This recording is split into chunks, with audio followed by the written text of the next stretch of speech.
Good morning, everybody. This is Stan Scott with Foggy Bottom Line Media. I'm a few minutes late, had some technical difficulties. Turns out this live stream thing, when you're trying to send it to a particular platform, is more technically difficult than I expected. I'll get these ironed out, but for now, I'm on the Stan Scott Facebook page, not the Foggy Bottom Line Facebook page. And I'm trying to get this to stream to YouTube and some other platforms. We'll see if I can figure out how to do those things.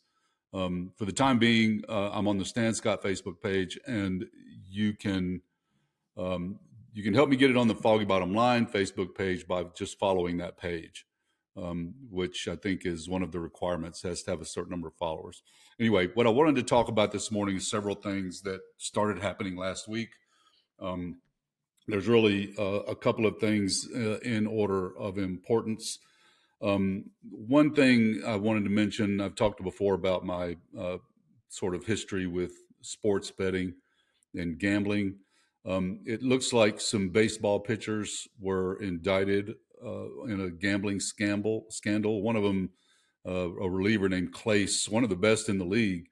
So, and these guys have money, so I'm not sure why they're doing this for basically five figures, a five-figure payout. But the bottom line was that they agreed with gamblers, with the mafia, I think, to throw balls, to intentionally throw a ball, so that gamblers could win a prop bet. Now, a prop bet, I think I mentioned before, is a bet you make on a particular event happening in a game.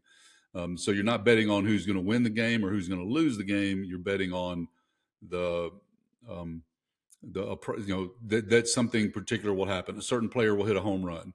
A certain player will get more than one hit. A pitcher will get X number of strikeouts or more or fewer. You can bet that too. But in this case, the bet was that the next pitch will be a ball, and the pitchers intentionally threw balls. Now, it was funny that in one case, the batter swung anyway, even though the ball was way outside. And so the gamblers lost because it was a strike, because the batter swung and missed it. So you can't always perfectly sort of fix a thing like this, but think about what this means. People were betting that a particular ball, a particular pitch would be a ball or a strike. Now, that means that the ability to do that requires that you can immediately place a bet with a click of a button. You've already got money in the account. There's only a certain amount of time between each pitch, especially with the pitch clock now. So this button pressing can get you a bet in just a few moments. And, you know, if there's 100 pitches in a game, you could theoretically make 100 bets on one game. Now, this is an interesting thing to think about, because it's another sign that it's just too easy to do this, to make, bet these bets. Now, I think the platforms have agreed with Major League Baseball to limit the amount of the bets on these kinds of prop bets. But the risk here for the major league sports, for the professional sports, and for college sports on some level, is that the people have to trust that these games are on the up and up, or they'll lose interest. Pro wrestling is not a real competition. It's a show, and that's fine. Some people like watching that. Some people find it interesting, but it hasn't near the reach of Major League Baseball or the NFL or the NBA, because people know it's not a real competition. And the gambling platforms need to understand that every time there's one of these scandals, it reduces the confidence people have that these games are on the up and up. And if they're not, if they don't believe they're on the up and up, they're not going to bet. They're going to stop betting, and these platforms will lose money. So I'll keep following that, just because it's one of my interests. I guess that falls in the other silly things sort of box. But this is interesting to me, this gambling thing. I like to gamble from time to time. I don't do it very much. I've never lost large sums of money doing it, but it's interesting for entertainment to me from time to time. And so I don't think it should be illegal, but we should think about ways to make it less addictive, and maybe a little bit more difficult to do, right? Because I mean, I remember back in the day, if you wanted to bet on a football game, you could. It was illegal, but you could do it. But and you didn't have to have the cash up front back then, but you had to make a phone call, and once the game started, it was over. Sometimes they would let you bet on the second half, but you weren't on the phone constantly betting, hey, I bet they score a touchdown on this drive, kind of stuff. Anyway, that's one of the little things that happened last week. Another thing that you're starting to see is you're starting to see a big fissure in the MAGA coalition. And this sort of came to a head last week or week before when Tucker Carlson interviewed Nick Fuentes. Now, I mentioned this on the Spot Report last week, but Nick Fuentes is a no-kidding Nazi. He's an open, I think Hitler was cool kind of guy, right?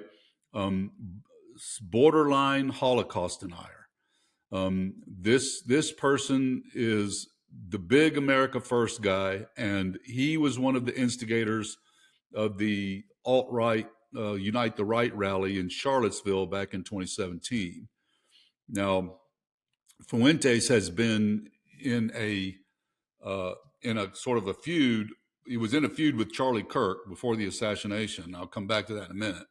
But he was in a feud with Ben Shapiro, and the key fissure here, the key thing that Fuentes and his followers, who are known as Groypers, Jorypers, these Groypers and Nick Fuentes, they don't like foreign wars. It's completely American first. It's very much the sort of anti-interventionist. It's let's keep everyone at home. We shouldn't be meddling in other countries' affairs.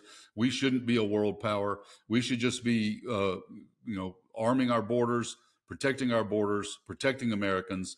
And by this, they generally mean white Christian Americans. So that's a detail you shouldn't forget. But they think that America should pull back from the world, not worry about NATO, not worry about Russia, not worry about China, just America first. And the thing that brought this to a head recently was Israel. The attacks on Gaza, the genocide in Gaza, bombing hospitals, using American weapons to do it. And whatever you think about that conflict, obviously Hamas attacked Israel on October 7th that year, and Israel had to defend itself. That's quite obvious.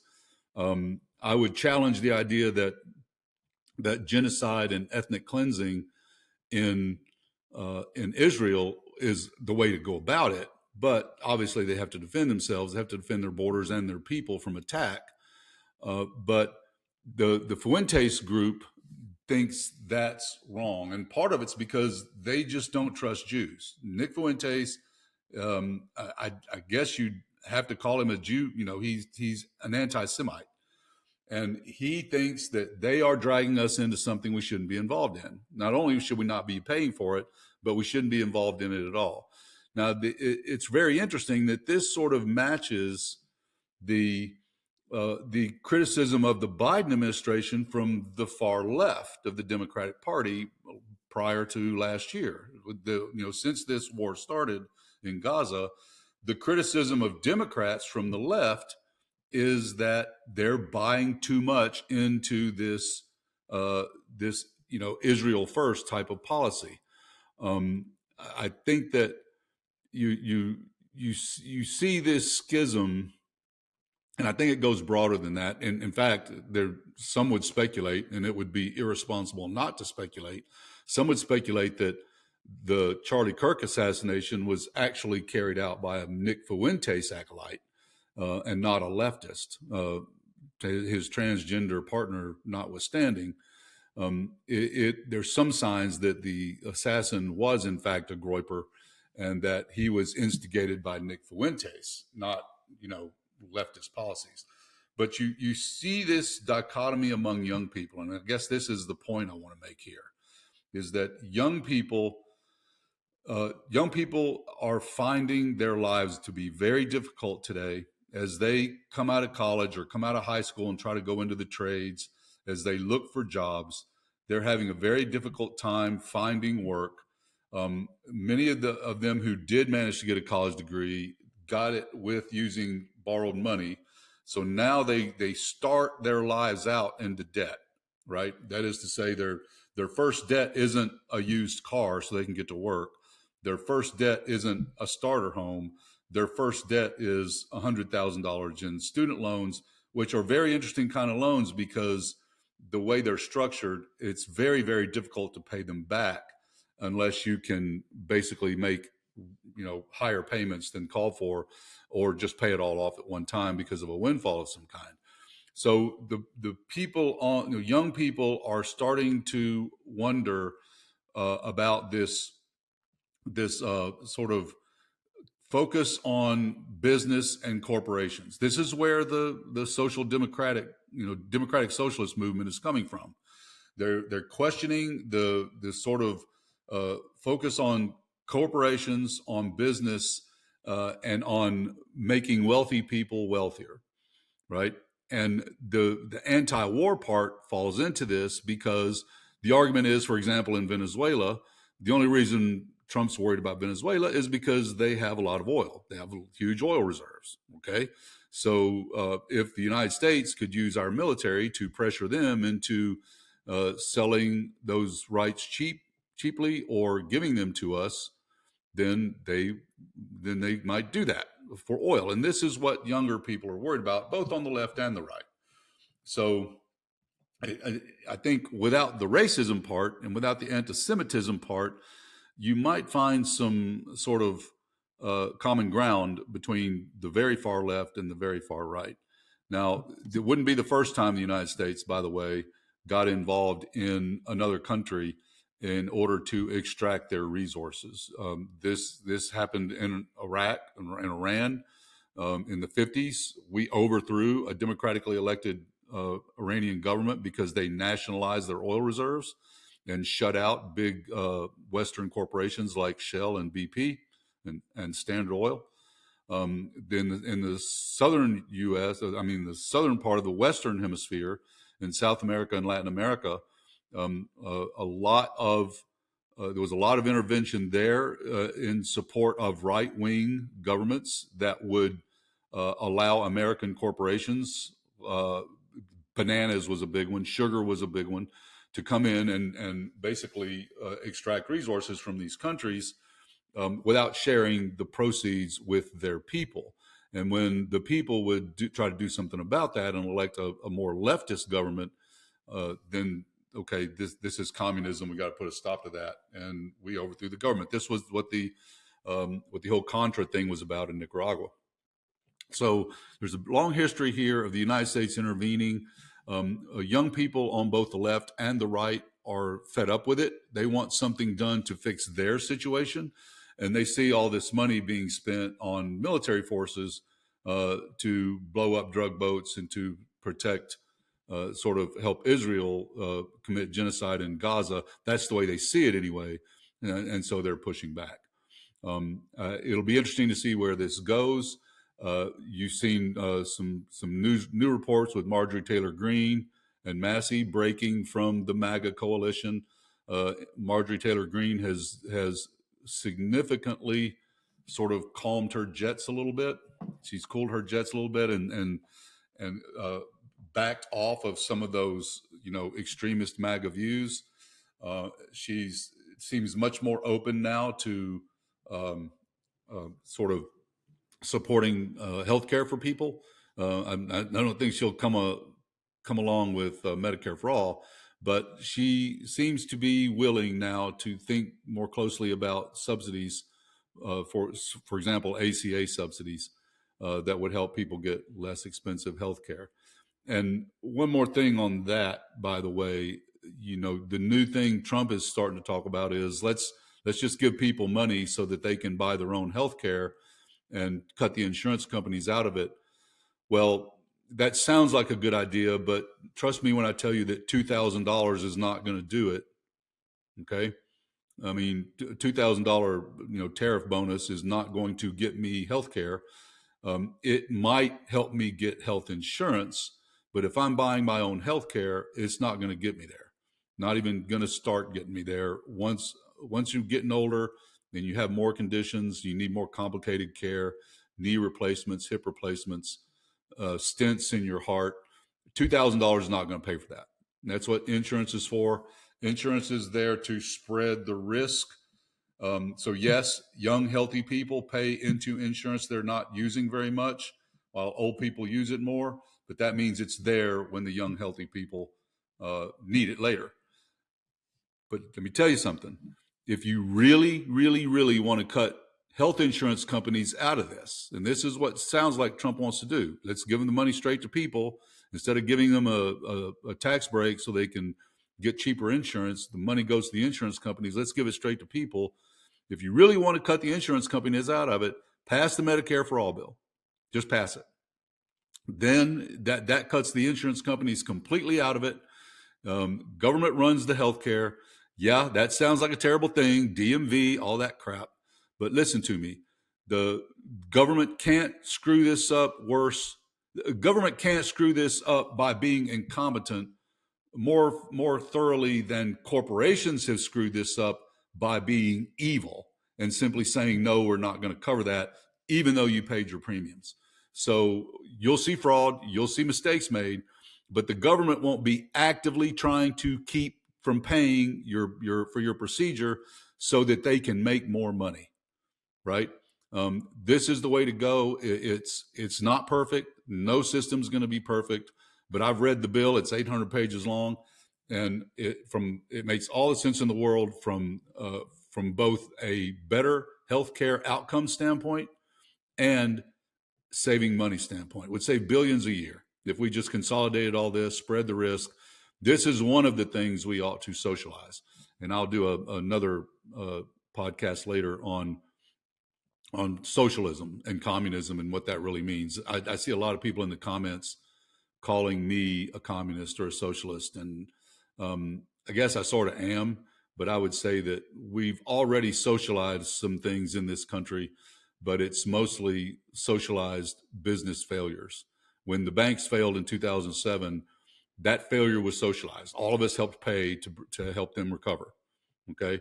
But for some reason, we don't think it makes sense to pay to help a person recover from a health issue, both physically, mentally, and financially. This is why young people are so upset. This is why young people are mad at both the Democrats and the Republicans. And when Democrats and Republicans both have a 35 or 40% approval rating, this is the reason. It's because these young people are coming out of school. They're trying to find work. They want to do the right thing, but it's not there. It's not there for them because we've concentrated wealth in the hands of a few people, and they're trying to concentrate it further. They're trying to make us all wage slaves, rent slaves, and get away from letting someone else build generational wealth. Yes, some of these guys climbed the ladder the hard way. They invented something people like and people use. iPhones, Facebook, Amazon. It's a big one. But they climbed that ladder the hard way, but now they're trying to pull it up behind them, and we need to stop that. One more thing I want to talk about while I'm on live this morning, and I'm not going to stay on too long because I'm not sure anyone's even seeing this, mostly because of my technical difficulties. I ended up on Facebook and on my account rather than on YouTube, but I'll get that stuff ironed out, and you'll see some live stuff later. The Epstein file thing. Okay. One of the things I'm working on is trying to figure out how to show clips on these podcasts and on these live streams. But I want to show you one that Megyn Kelly got on her show a couple of days ago, late last week. So, the Epstein files have, some of these emails have started to come out, like tens of thousands of these emails. And of course, journalists and government officials, and I'm sure Trump's folks and everyone is going through these to see what's in them. The initial tranche of these suggests that Trump knew the two things that are big, really. One is that Trump knew what was going on. He knew what Epstein was doing. And it may even be that he He's the one that instigated the initial sort of investigation into Epstein when, way back in 2010, 2011, because they had this fight over a real estate deal. So they parted ways for a while over this real estate deal. And some people think that Trump is actually the one that called the FBI or called someone and said, hey, you need to take a look at this guy because he's doing some disgusting things. But it's also quite possible that Trump knew what was going on and didn't say anything. And some of these emails suggest that, Trump is the dog that didn't bark. He didn't speak up, right? And the conversation between Epstein and a guy named Wolf, who's a writer, suggested that Epstein had something on Trump, and he was expected to be asked about it. Trump was expected to be asked about it, and they were talking about what Trump should say. And the upshot of the whole thing was that Wolf suggested that Epstein could either throw Trump under the bus and stop him from getting elected, or he could hold his fire, and if he thought he could win, he could hold his fire, help him win, and then he would, Trump would owe him some favors because he didn't come out with whatever dirt he has. I have no idea what that might be. All accounts right now indicate that that Donald Trump there's no doubt that Donald Trump is a sexual predator. And the only thing you need to know to understand that is the part where he would walk into the dressing rooms. He would walk into dressing rooms in one of his beauty pageants where teenage girls were in various states of undress. And these some of them were topless, some of them were naked, and Trump just walked in, right? Now, these were not grown adult women who invited him in. They were teenagers with no agency, and he just walked in on them. So that's all you really need to know that Trump was a sexual predator or at least a voyeur. Now the Epstein stuff suggests, I think, honestly, and I'm no fan of Donald Trump, and I suspect that it's certainly possible that Donald Trump actually had some interaction, let's say, with some of these teenage girls. But it looks a lot right now like all accounts indicate right now that Trump knew what was going on, but didn't really take part in it very much. He would be at parties where things like that were happening, but he wasn't in the back room of the party, if you know what I mean. Okay, so the thing now is how's the MAGA group going to protect Donald Trump on this? And Megyn Kelly created a firestorm last week when she got on her show and said, well, Epstein wasn't a pedophile because he liked the girls to be in their teens. So he liked 15-year-olds. And something like, well, these 15-year-olds, they're not 5. So it's not a pedophile if they're not 5. Well, whatever you want to call it, I call it pedophilia. If it's a 40-something man and a 15-year-old girl, that's pedophilia, end of story. And whether it's pedophilia or not, it's still statutory rape, right? Because I don't know what state this was in, but the age of consent is, as far as I know, there's no American U.S. state where the age of consent is below 16.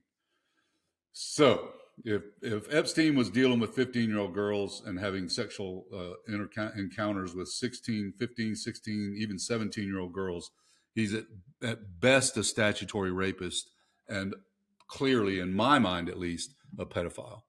Now, a lot of people are going to be involved in this. When all this stuff comes out, a lot of people are going to be involved in this. Prince Andrew has already paid his price. Trump may pay a price. Bill Clinton may be involved. You'll see a lot of AI BS, AI slop, invented Photoshop, deep fake stuff that will try to drag people into this that were not into it. Be careful, right? I saw one the other day that suggested that that Obama was part of this and George Clooney. And I don't know if they were or not, but I know that this photo I saw, this meme I saw, was not real. If they were, then take them down. Anyone who had any kind of involvement with that in the first place, in any case, ought to go down. And what we do know is that when Epstein was first investigated 15 years ago, he got off easy. He barely got any kind of punishment at all, right? The whole thing was swept under the rug. And this is because some very wealthy, very powerful people were involved. That's why. And the guy that swept it under the rug is now in Donald Trump's cabinet. So that tells you, if nothing else, what that tells you is that these people are all interconnected. They're all working to help each other. They're all taking care of each other. And it's all because they're all super wealthy and they can do that. And more to come on a different podcast. But the core problem we have in this country is that wealth is now concentrated in the hands of really just a couple of dozen, maybe 100 at the most people. All the wealth is captured there, which means that there's fewer jobs, there's fewer opportunities for young people. Okay, these people are not investing this money in anything that's going to create new jobs. They're just not, unless you count data center construction, and that's another one to talk about. But the core thing to remember here is that Donald Trump is heavily involved in this. Lots of Democrats and other wealthy people are heavily involved in this. But I don't think this is a Democrat or Republican issue, right? Anyone that's involved in this ought to go down. It's really a super wealthy person issue. It's an elite issue. These people are sticking together and protecting each other. And they have so much money, they can do it. And this is why they want to dismantle the state, because the state is the only institution powerful enough to go after someone who has control of literally $500 billion, $500 billion. Okay. That's the state is the only check on these people. And this is why young people on the left and the right are thinking a lot more carefully about capitalism and whether it's the way we should continue going, because capitalism has brought us to this place where young people can't afford rent. They can barely afford to eat. Homelessness is getting worse. Older people don't have a place to live out the last years of their lives. But some people have so much money, so much wealth, that they literally could never spend it all. Even if they started trying, they literally couldn't spend it all. And yeah, they should hand some of that down to their kids. But honestly, the handing these kinds of sums down to your kids as an inheritance has its own problems for your kids. It teaches them a lesson that may not be the best one for them to learn. The U.S. is in a tough spot right now. And this is why Scott and I are doing this. The U.S. is in a tough spot right now. On one side, it looks like we're moving toward authoritarianism. There's a growing desire to see a lot of the problems in the country socialized: healthcare, food support, those kind of housing, right? So that everyone has their basic needs met. But wealth is concentrated heavily in a small number of hands, and that causes social problems, that causes economics problems, and it's just plain immoral. There's no good moral justification for anyone having that much wealth. Someone who's inventive, someone who's innovative, someone who's thinking up new businesses, who's finding new markets, who's running effective businesses efficiently and making a profit, they should become more wealthy than someone who doesn't do that, clearly. But the scale of that difference is something we need to think about, whether that scale should be that broad. So I wanted to try to go live this morning, at least for about half an hour, and talk about these things. More to come in depth. Got a meeting this afternoon with a guy named Jim Mangum. Mr. Mangum runs a nonprofit out in Montana called the Montana Plan. And this is a plan to sort of circumvent Citizens United the Supreme Court ruling that allowed corporations to give unlimited amount of money, under the logic that, money is speech. So if I can spend a bunch of money to get my message out, I should be able to do that. And I think the Montana plan, we'll get more from Jim this week on our regular podcast, but the Montana plan would basically remove personhood from corporations, right? So right now, the Supreme Court and state laws have created corporate personhoods, which means a corporation has rights similar to a human being. And one of those rights is free speech. But states create corporations so they can take that back. They can take that personhood away. And once the personhood once a corporation no longer counts as a person under the law, that would remove some rights from them, including a free speech right. And this would get money out of politics, or hopefully would. We'll hear more. Very anxious to hear that. We've also talked over the weekend to some of the candidates from CD1 and CD5. So we're going to start inviting them to come on the show and talk about their campaigns.